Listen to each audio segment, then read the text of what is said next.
नई दिल्ली से खबर। कांग्रेस नेता जयराम रमेश ने कहा है कि मनरेगा कानून साल 2005 में संसद में सर्वमान्य के पास किया गया था। जी हां, उन्होंने बताया है कि इस कानून का मसौदा संसद की स्थायी समिति को भेजा गया था, जिसके अध्यक्ष उस समय उत्तर प्रदेश के पूर्व मुख्यमंत्री और भाजपा के वरिष्ठ नेता कल्याण सिंह थे।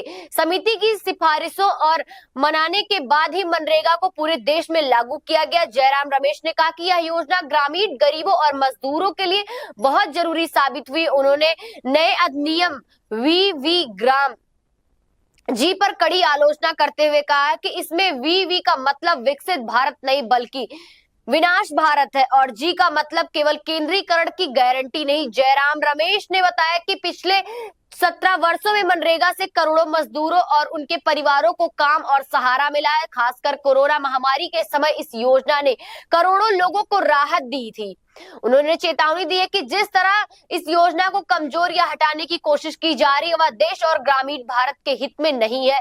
इसी के साथ उन्होंने मनरेगा बचाओ संग्राम की मांग दोहराते हुए कहा कि मनरेगा को वापस लाओ, ग्रामीण भारत को बचाओ। पर हमारी मांग ये है कि मनरेगा जिस रूप में पार्लियामेंट में पारित हुआ था 2005 में, आम सहमति से नहीं सर्वसम्मति से, बहुत महत्वपूर्ण फर्क है। आम सहमति आप बना सकते हैं पर सर्वसम्मति से पारित हुआ था। और मैं आपको याद दिला दूं, ये कानून स्थायी समिति को भेजा गया था, ये जो मसौदा था, और इस स्टैंडिंग कमेटी से अध्यक्ष उत्तर प्रदेश के मुख्यमंत्री और बीजेपी के नेता कल्याण सिंह जी थे। और उस स्थायी समिति की सिफारिशें जो की गई थी उसको पूरा स्वीकार किया गया और लागू भी किया गया। तो ये जो नया अधिनियम है, ये वीबी विकसित भारत नहीं है, ये वीबी विनाश भारत है। और जो पहला जी है वो गारंटी सिर्फ केंद्रीयकरण की गारंटी,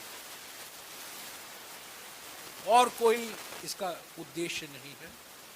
और हमारी मांग जो है एक ही मांग है, इस संग्राम का एक ही मांग है कि मनरेगा को वापस लाओ, ग्रामीण भारत को बचाओ। करोड़ों मजदूर, करोड़ों परिवार को फायदा पहुंचा है पिछले 17 सालों में। सारी दुनिया में इसकी प्रशंसा हुई है।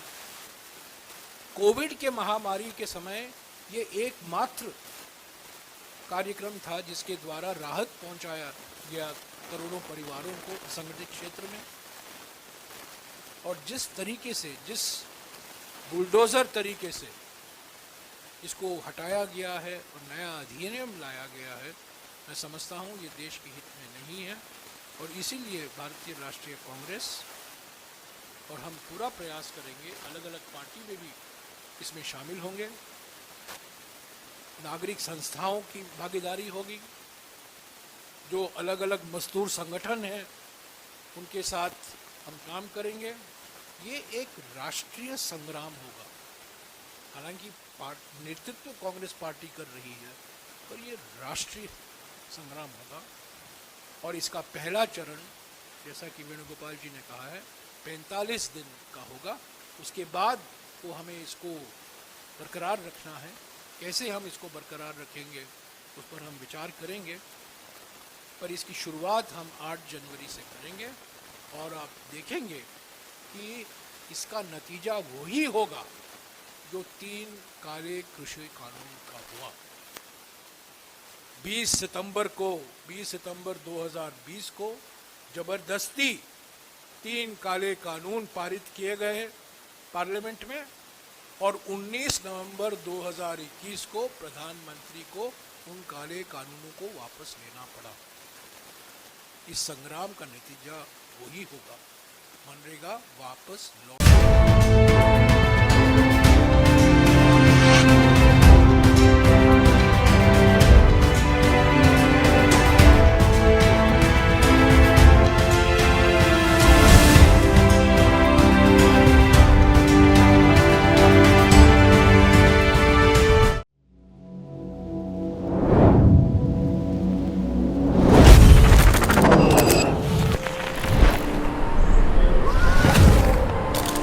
जय जोहार। छत्तीसगढ़ राज्य अपन गठन के 25 बछर पूरा करी है।